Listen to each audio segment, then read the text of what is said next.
तीन लेयर होते हैं।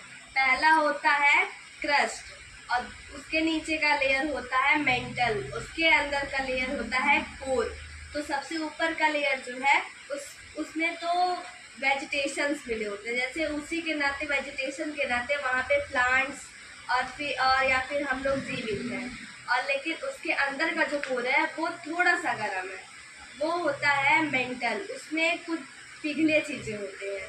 लेकिन जो उसके अंदर का होता है वो बहुत पिघला होता है और बहुत ज़्यादा हॉट होता है।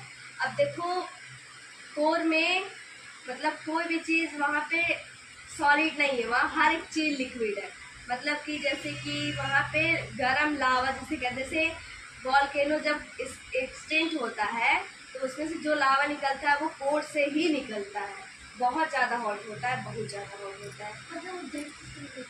हाँ, धरती से ही निकलता है, धरती के अंदर ही से निकलता है। और वॉल्केनो देखो, वॉल्केनो हम बता दें तो वॉल्केनो में अब जब जैसे मान लो पहाड़ है, ठीक है, अब पहाड़ के अंदर जब खूब सारे पत्थर होते हैं एक दूसरे में मिले होते हैं तो बहुत गर्म होता है। अब देखो कोई चीज़ तुम कुछ दिन तक रख दो तो अंदर अंदर कभी कभी छुओ तो गर्म लगता है, कितने दिन से रखा है गर्म है। तो वही चीज़ जब खूब गर्म हो जाता है तो वो पिघलने लगता है, और पिघलने लगता है तो नीचे तक पूरा जाएगा।